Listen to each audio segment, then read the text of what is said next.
The victim of violence. How many? Just raise your hand. 1, 2, 3, 4, 5. Sade, do you know anyone? Discussions are ongoing this week at Rise Up Academy, a South Bend alternative school. So I don't know what's going to stop the killing, but whatever it is, I need it to happen fast. Where there are more problems being discussed than solutions about violence among teens. Most people, when they do something, they're not thinking about the consequences ahead of time. Like Marcus Gilliam, who doesn't know why he was shot in the arm over spring break. Wrong place, wrong time. It was a random drive-by on the west side of South Bend just after midnight. I guess the police went back and said it was 10 shell casings. It's from a 4.5. And then they was basically like, you lucky to be alive type stuff, so I kind of took it as a blessing too. Blessed to be alive, but he's still confused on what the answer is to stopping the violence. I don't think you could change it too much because it's what they choose to do. While his fellow students say it's a lack of choices that leads to violence, frustration, and hopelessness. If there's no job, you don't have nothing. It's just like you're struggling, basically. It's hard. So a job can help. It really X's out a lot of violent problems.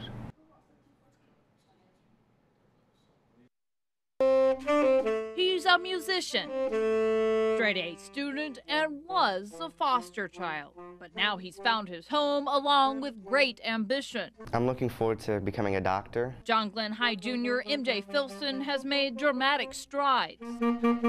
Most foster kids don't even make it through high school. They just don't. But he hasn't always been all smiles until he was placed with his adoptive parents, Kim and Jim Filson. I don't know, it's just one of those things that it just kind of clicked right away. The Filsons have fostered at least 20 children, plus adopted 15, and recently had 2 of their own. I love you. After adopting for 20 years, they've become known as a couple specializing in kids from failed adoptions, taking in teens like MJ. That family would be the, I believe, 7th or 8th foster home. Really? And then 2nd adoptive home. The Filsons provide patience and faith in kids that they'll come around despite a troubled past. There are just hundreds of thousands of children that we can change 1 at a time, 2 at a time. I come from a family where I was neglected and abused over a period of 6 years by both my mom and my sister. And if MJ hadn't been adopted, he'd likely been institutionalized or worse. I'd either be in jail right now or I'd probably be dead.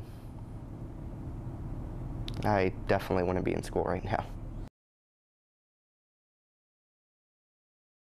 Okay, so I don't think he would have graduated from school. I just don't think he would have succeeded. Like many students at the Crossing, Michael Lovely struggled in high school until he found an alternative. Michael just felt like he belonged here, and he really did. They really took the time to be a family for him. When Michael enrolled in 2006, his mom had to work 3 part-time jobs, and he worked his own job to pay for tuition. And the one thing that really impressed me about Michael is that he was always 15 minutes early to everything. And with that strong discipline, he was a natural in the military, his childhood dream, and eventually served as a private first class in the Army. He wanted to be in the military. He wanted to be around making bombs. He wanted to be around loud noises, explosions. But when Lovely returned from Afghanistan last spring, the 20-year-old from Bristol suffered from PTSD and took his own life. It just seemed like he had lost that boyish joy of life. It really hit him of what reality is out there and how horrible it is. Now his mother is taking her son's life insurance and donating $25,000 to a scholarship fund. And I really believe that God will return that tenfold to these students here. It is amazing that Sherry Lovely has decided not to keep this money in her own pocket, and that she is so passionate about what happened with Michael at the Crossing that she wants to help other kids. It's a way to honor the school that gave her son the best years of his life. And it is a sad day to know that we lost this young man, but the legacy that he left behind will continue to change lives, transform lives through the Crossing.